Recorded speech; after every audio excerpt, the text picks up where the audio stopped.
Welcome again to my channel first step to success. आज हम लोग डिस्कस करेंगे 41 क्वेश्चन से। इसके पहले मैंने 40 क्वेश्चन डिस्कस कर रखे हैं प्रीवियस वीडियो में, तो आप जाके उसको देख सकते हैं। निम्नलिखित में से किसको नगरीकरण वक्र में त्वरित अवस्था कहा जाता है?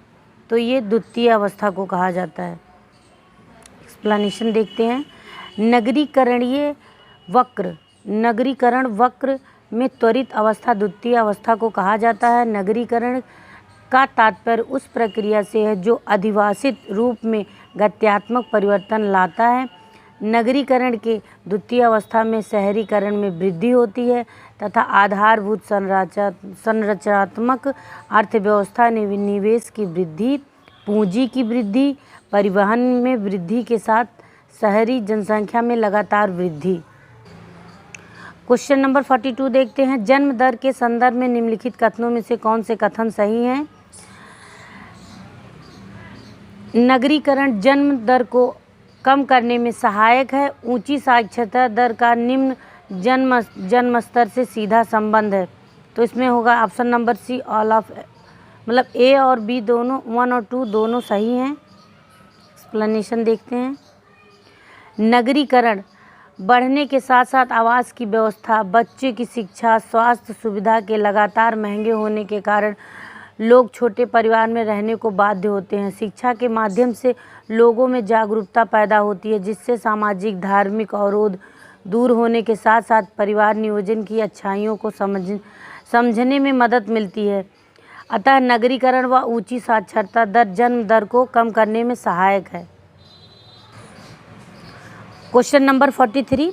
2011 की जनगणना के अनुसार किस राज्य का जनसंख्या घनत्व सबसे कम है? तो इसमें option number B, Arunachal Pradesh. Explanation देखते हैं। 2011 की जनगणना के अनुसार अरुणाचल प्रदेश का जनसंख्या घनत्व 17 से कम है। वहीं बिहार का जनसंख्या घनत्व 1106 सबसे अधिक है।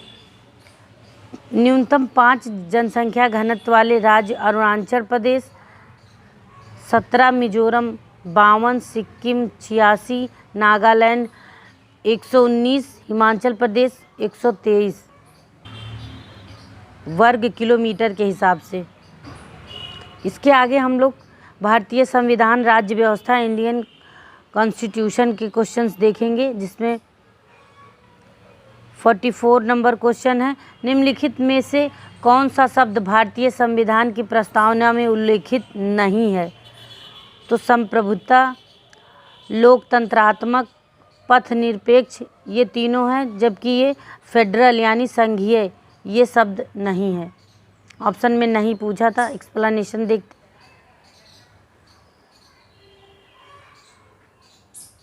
भारतीय संविधान की प्रस्तावना में संप्रभुता, पथनिरपेक्षता, समाजवादी, लोकतंत्रात्मक, गणराज्य का उल्लेख है, जबकि संघीय शब्द का उल्लेख प्रस्तावना में नहीं है। प्रस्तावना में सामाजिक, आर्थिक, राजनीतिक, न्याय 3 प्रकार का उल्लेख है। साथ ही विचार, अभिव्यक्ति, विश्वास, धर्म तथा उपासना की स्वतंत्रता 5 प्रकार का उल्लेख भी प्राप्त होता है। ध्यातव्य है कि 26 नवंबर 1949 को भारतीय संविधान द्वारा संविधान को अंगीकृत किया गया था। के साथ आप कह सकते हैं कि न्याय 3 प्रकार के हैं, बाकी विचारों की अभिव्यक्ति 5 प्रकार के, जिसमें अभिव्यक्ति, विश्वास, धर्म, उपासना की स्वतंत्रता। एक्सप्लेनेशन देखना बहुत इंपॉर्टेंट हो जाता है, इससे हमारा क्वेश्चन क्लियर हो जाता है, या यूँ कहें हमारे सारे डाउट्स क्लियर हो जाते हैं। Question number 46। भारतीय संविधान के अंतर्गत निम्नलिखित में से कौन सा मौलिक कर्तव्य नहीं है? तो इसमें ऑप्शन नंबर फर्स्ट हो जाएगा, आम चुनावों में मतदान। ये संविधान के मौलिक कर्तव्य नहीं है, संविधान के अंतर्गत मौलिक कर्तव्य नहीं है। बाकी वैज्ञानिक दृष्टिकोण की भावना का विकास, सार्वजनिक संपत्तियों की सुरक्षा, संविधान का पालन तथा इसके आदर्शों का सम्मान। मौलिक कर्तव्य। स्वर्ण सिंह समिति की सिफारिश पर वर्ष 1976 को 42वें संविधान संशोधन के माध्यम से संविधान के भाग 4A में जोड़ा गया है। वर्तमान में अनुच्छेद 51A के तहत वर्णित 11 मौलिक कर्तव्य हैं। 11वें मौलिक कर्तव्य को वर्ष 2002 में 86वें संविधान संशोधन के जरिए संविधान में शामिल किया गया था।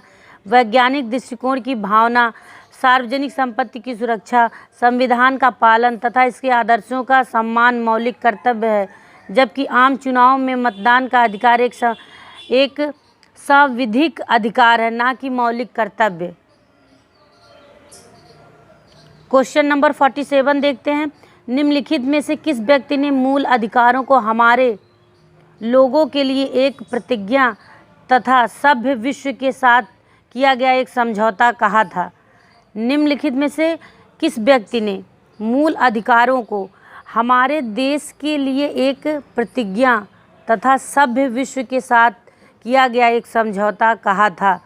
तो ये आपके कहे थे डॉक्टर एस राधाकृष्णन महोदय ने किया था, जो कि हमारे प्रथम शिक्षा मंत्री भी हैं। डॉक्टर एस राधाकृष्णन नहीं, हमारे राष्ट्रपति हैं, उपराष्ट्रपति। एक सेकेंड, डॉक्टर एस राधाकृष्णन हमारे देश के पहले देश के उपराष्ट्रपति भी रहे और राष्ट्रपति भी रहे।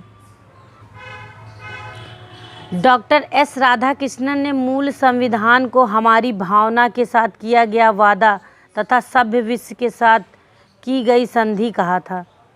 स्वाभाविक ही था कि उन्हें राज्य के लिए अर्थात कार्यपालिका एवं विधायिका के लिए बाध्यकारी बना दिया गया। डॉक्टर भीमराव अंबेडकर ने मूल अधिकारों से संबंधित भाग 3 को सर्वाधिक आलोचित भाग कहा। भारतीय संविधान में मूल अधिकार भाग 3 के अनुच्छेद 12 से 35 तक वर्णित है। क्वेश्चन नंबर 48 देखते हैं। निम्नलिखित में से भारतीय संविधान का कौन सा अनुच्छेद आकस्मिकता निधि से संबंधित है? तो इसमें हो जाएगा आपका option number C, article 267। Explanation देखते हैं।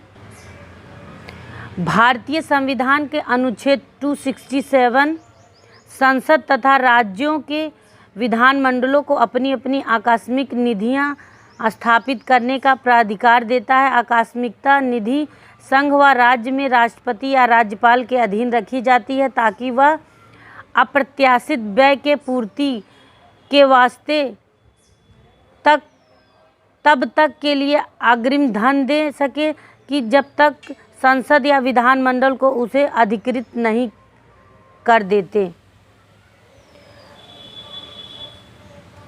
भारतीय संविधान के अनुच्छेद 267 संसद तथा राज्यों के विधान मंडलों को अपनी अपनी आकस्मिक निधियां स्थापित करने का प्राधिकार है। आकस्मिकता निधि संघ एवं राज्य में राष्ट्रपति या राज्यपाल के अधीन रखी जाती है ताकि वह अप्रत्याशित व्यय के पूर्ति के वास्ते तब तक के लिए अग्रिम धन दे सके जब तक कि संसद या विधानमंडल उसे अधिकृत नहीं कर देते। आकस्मिक निधि ऐसी आकस्मिक परिस्थितियों का सामना करने के लिए बनाई जाती है जिसके अधीन अकस्मात कुछ व्यय जरूर हो जाए। वर्तमान में राष्ट्रीय आकस्मिक निधि का आकार 30,000 करोड़ है। क्वेश्चन नंबर 49 देखेंगे। भारत के राष्ट्रपति के विशेष अभिभाषण के संदर्भ में निम्नलिखित कथनों में से कौन से कथन सही हैं? राष्ट्रपति लोकसभा के साधारण निर्वाचन के पश्चात प्रथम सत्र और प्रत्येक वर्ष के प्रथम सत्र के आरंभ में संसद के दोनों सदनों की संयुक्त बैठक को संबोधित करता है। राष्ट्रपति अपने अभिभाषण में संसद को उसके आह्वान के कारणों के विषय में सूचित करता है। तो इसमें आपका हो जाएगा वो सी हो जाएगा। 1 और 2 दोनों सही हैं। एक्सप्लेनेशन देखते हैं। भारतीय संविधान के अनुच्छेद 87 में उल्लेखित है कि राष्ट्रपति लोकसभा के साधारण निर्वाचन के पश्चात प्रथम सत्र और प्रत्येक वर्ष के प्रथम सत्र के आरंभ में संसद के दोनों सदनों की संयुक्त बैठक को संबोधित करता है। राष्ट्रपति अपने अभिभाषण में संसद को उसके आह्वान के कारणों के विषय में सूचित करता है। अतः स्पष्ट है कि प्रश्नगत दोनों कथन सत्य हैं। Option number C. Question number 50 है, सूची 1 को सूची 2 में सुमेलित करना है। State and representation in Rajya Sabha, तो इसमें आपका हो जाएगा राजस्थान का हो जाएगा 10 सीट, गुजरात का हो जाएगा आपका 11 सीट, कर्नाटक का हो जाएगा 12 सीट एंड पंजाब का हो जाएगा 7 सीट।